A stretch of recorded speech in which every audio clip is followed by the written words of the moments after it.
அனைவருக்கும் வணக்கம். Hello friends, welcome to Sara stories. நாம் இன்றைக்கி பார்க்க போகிற ரெசிபி மாங்காய் சாதம்.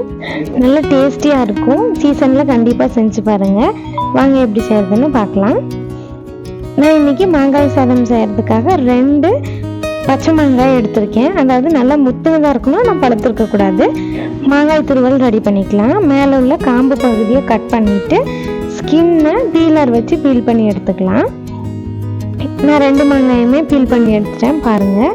அடுத்தது இந்த மாங்காயை நம்ம கிரேட்டர் வச்சு கிரேட் பண்ணிக்கலாம். கிரேட்டரில் உள்ள பெரிய சைஸ் பிளேடில் நான் கிரேட் பண்ணி எடுத்துக்க போகிறேன். 2 மாங்காயுமே இதே மாதிரி ஃபுல்லாக கிரேட் பண்ணி எடுத்துக்கலாம். உங்களோட ரைஸோட குவான்டிட்டி அந்த மாங்காயோட சைஸை பொறுத்து மேங்கோவோட கவுண்ட்டு வேரி ஆகும், பார்த்து எடுத்துக்கோங்க. இப்போ நான் ஒரு 1/4 மாங்காயை கிரேட் பண்ணி எடுத்திருக்கேன். நம்மளுக்கு இந்த மாதிரி சைஸில் கிடைக்கும். 2 மாங்காயுமே கிரேட் பண்ணி எடுத்ததுக்கப்புறம் எனக்கு இந்த அளவுக்கு மாங்காய் துருவல் கிடச்சிருக்கு. இதோட சீடை நம்ம கிரேட் பண்ணிடாமல் பார்த்துக்கணும். இந்த அளவுக்கு கிரேட் பண்ணி எடுத்துக்கோங்க. அடுத்து நம்ம இனி மாங்காய் சாதம் தாளிச்சுக்கலாம்.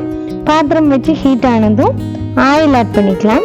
ஆயில் நல்லா சூடாகி வந்ததும் கடுகு போட்டு பொரிய விட்டுறலாம். கடுகு பொரிஞ்சதும் 1/2 ஸ்பூன் அளவுக்கு ஜீரகம் ஆட் பண்ணிக்கிறேன்.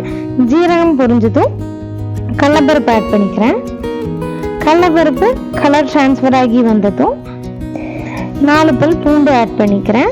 நீங்கள் பெரிய பல்லாக இருந்ததுன்னா 2 பல் போட்டுக்கலாம். நீங்கள் கிரேட் பண்ணி ஆட் பண்ணுறதுனால ஆட் பண்ணிக்கலாம். காரத்துக்காக வரமிளகாய் ஆட் பண்ணிக்கிறேன். உங்களுக்கு காரம் ரொம்ப பிடிக்கும் அப்படின்னா நீங்கள் இன்னும் ஜாஸ்தியாக கூட மிளகாய் ஆட் பண்ணிக்கலாம். அப்போ இன்னுமே சூப்பராக இருக்கும்.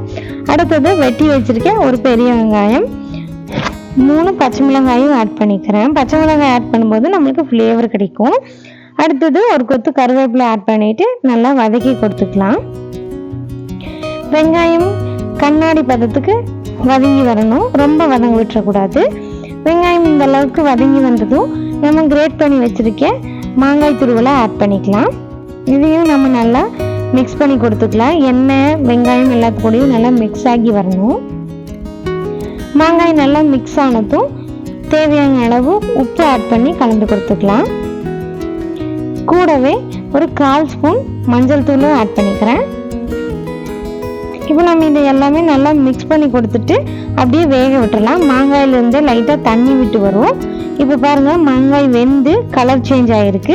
அடுத்தது நம்ம வடித்து வச்சுருக்க சாதம் ஆட் பண்ணிக்கலாம். நான் இன்றைக்கி ஒரு 1/2 டம்ளர் சாதம் வடித்து எடுத்திருக்கேன், அதை ஆட் பண்ணிக்கிறேன். எனக்கு கொஞ்சம் குலன்னு இருந்ததுன்னா பிடிக்கும், அதனால நான் நல்லாவே சாதம் வேக வச்சுட்டு ஆட் பண்ணிக்கிறேன். உங்களுக்கு உதிரியாக வேணும்னா சாதம் வெந்ததும் கஞ்சியை வடிச்சிட்டு வச்சுக்கோங்க. நல்லா ஆறினதும் மாங்காய் கூட ஆட் பண்ணி கலந்து கொடுத்துக்கோங்க. சாதம் லைட்டாக குழஞ்ச மாதிரி ஆட் பண்ணியிருக்கிறதுனால எனக்கு மிக்ஸ் பண்ணுறதுக்கு கொஞ்சம் லேட் ஆகுது. நீங்கள் உதிரியாக ரைஸ் ஆட் பண்ணியிருந்தீங்கன்னா உங்களுக்கு மிக்ஸ் பண்ணுறதுக்கு இன்னும் கொஞ்சம் ஈஸியாக இருக்கும். அவ்வளோதான், நம்மளோட மாங்காயும் சாதமும் நல்லா மிக்ஸ் ஆகி வந்துடுச்சு. இதை ஒரு 2 மினிட்ஸ் சூடாக விட்டு ஸ்டவ் ஆஃப் பண்ணிட்டோன்னா நம்மளோட மாங்காய் சாதம் ரெடி.